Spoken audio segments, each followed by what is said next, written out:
Assalamualaikum warahmatullahi wabarakatuh. Perkenalkan, nama saya Wahyu Rizky Adiatmara Harjo dengan NIM 212303101062.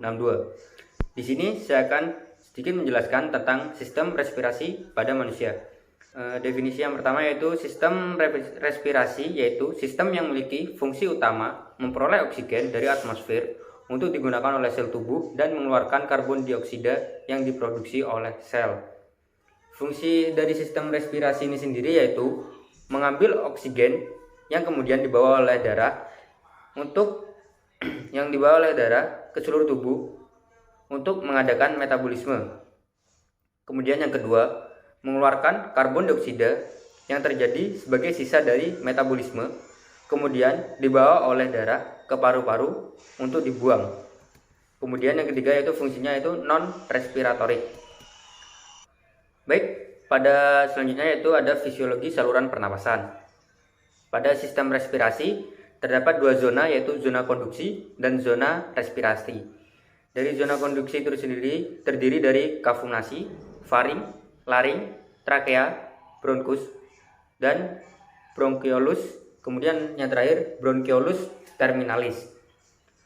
Lalu pada zona respirasi terdiri dari bronkiolus respiratoris, ductus alveolaris, kemudian saccus alveolaris, dan alveoli. Dari sistem respirasi ini sendiri yaitu mengambil oksigen yang kemudian dibawa oleh darah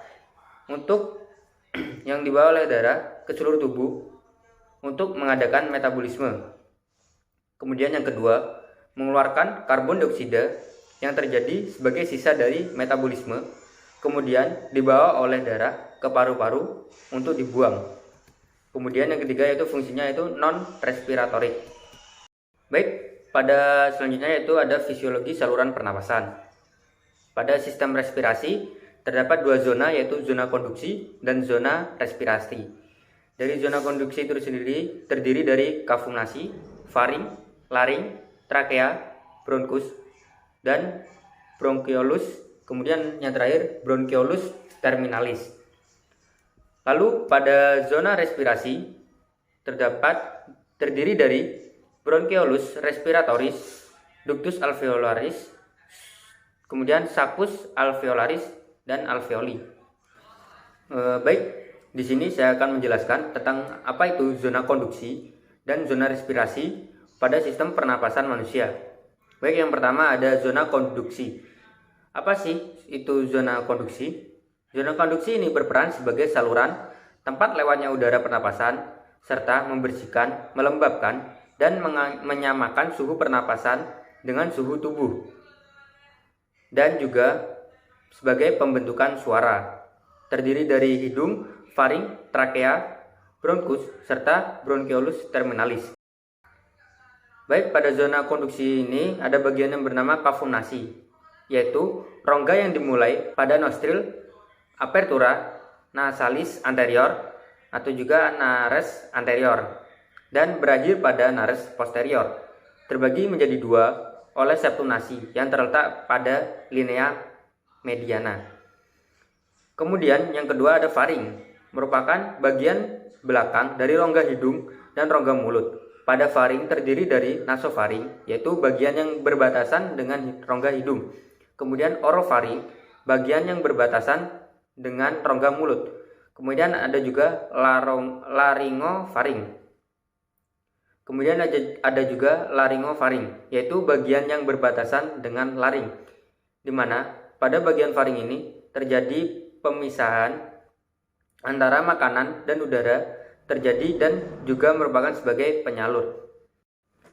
Baik, kemudian yang ketiga yaitu ada laring, merupakan lapisan mukosa bersilia laring, bermanfaat untuk menghilangkan partikel asing dan untuk menghangatkan dan melembabkan udara yang dihirup dan juga menghasilkan suara.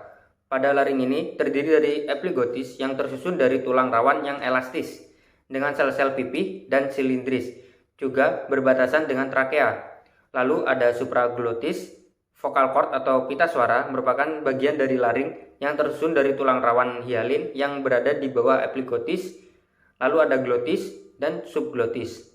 Kemudian yang keempat yaitu ada trakea, Fungsinya yaitu mengalirkan udara dari dan menuju paru-paru. Organ ini berbentuk tabung berongga lebar yang menghubungkan laring ke bronkus paru-paru. Selanjutnya ada bronkus, merupakan saluran yang menghubungkan antara trakea dan paru-paru. Dalam hal ini, bronkus berfungsi menghantarkan udara dari saluran napas atas ke dalam paru-paru sekaligus mengeluarkannya dari paru-paru. Selanjutnya ada bronkeolus, berfungsi untuk menyalurkan udara dari bronkus ke alveoli. Juga berfungsi untuk mengontrol jumlah udara yang masuk dan keluar saat proses pernapasan berlangsung. Dan juga saluran nafas yang tidak berkatilago. Kemudian ada bronkeolus terminalis, disebut sebagai saluran penghantar udara karena fungsi utamanya adalah sebagai penghantar udara ke tempat pertukaran gas paru-paru. Berada pada bagian ujung atau distal pada bronkeolus. Terdapat 3-5 bronkeolus terminalis membentuk asinus. Baik, pada bagian yang kedua yaitu ada zona respiratorik, yaitu terdiri dari alveoli dan struktur yang berhubungan sebagai tempat pertukaran gas antara udara dan darah yang terjadi dalam alveoli. Zona respiratorik ini sendiri terdiri dari satu yaitu bronkeolus respiratoris, yaitu di mana pada bagian ini terjadi suatu pertukaran gas bersamaan dengan ductus alveolaris dan saccus alveolaris. Baik, kemudian ada ductus alveolaris dan kemudian ada saccus alveolaris. Kemudian bagian yang terakhir dalam zona respiratorik ini yaitu ada alveoli, di mana setiap alveoli adalah rongga berbentuk cekung yang dikelilingi oleh banyak kapiler kecil. Fungsinya adalah sebagai tempat pertukaran oksigen dan karbon dioksida. Alveoli ini kemudian menyerap oksigen dari udara yang dibawa oleh bronkeolus dan mengalirkannya ke dalam darah. Baik, pada sistem pernapasan manusia ini terdapat juga otot-otot pernapasan, yaitu terdiri atas otot skelet. Inspirasi merupakan usaha yang aktif sehingga membutuhkan otot pernapasan. Otot inspirasi terdiri atas otot inspirasi utama maupun otot inspirasi tambahan. Otot inspirasi utama merupakan otot yang berkontraksi untuk melakukan inspirasi sewaktu bernapas tenang. Baik, dapat dilihat pada gambar, yaitu ada otot inspirasi utama yang terdiri yaitu yang pertama ada otot intercostalis interna dan juga ada otot diafragma. Kemudian otot inspirasi tambahan atau otot bantu napas, yaitu yang pertama ada otot scalenus dan juga yang kedua ada otot sternocleidomastoideus. Saat napas biasa, ekspirasi tidak memerlukan kegiatan otot, cukup daya elastisitas paru atau recoil. Diperlukan active breathing jika serangan asma, berbicara, menyanyi, batuk, bersin, hingga mengejan. Otot ekspirasi tambahan yaitu ada otot musculus intercostalis interna, yang kedua ada musculus obliquus externa dan musculus rectus abdomini. Pada bagian otot diafragma yaitu suatu septum berupa jaringan musculotendinous yang memisahkan rongga toraks dengan rongga abdomen. Dasar dari rongga toraks, diafragma merupakan otot yang paling utama untuk bernapas, merupakan lembaran-lembaran otot tipis yang bersinergi atau melekat pada iga terbawah dan dipersyarafi oleh nervus phreniccus yang berasal dari segmen 3, 4, dan 5. Baik, selanjutnya pada pola pernapasan yaitu terdapat irama, kedalaman, dan frekuensi dalam 1 menit. Pada usia dewasa atau lebih dari 18 tahun, frekuensi RR kali per menit yaitu 12-20. Pada remaja usia 12-18 tahun, frekuensi RR kali per menit yaitu 12-16. Pada anak-anak usia 5-12 tahun yaitu 18-30 frekuensi kali per menit. Kemudian pada anak prasekolah usia 4-5 tahun 22-34 RR kali per menit. Bawah 3 tahun atau toddler yaitu usia 1-3 tahun yaitu 24-40 RR kali per menit.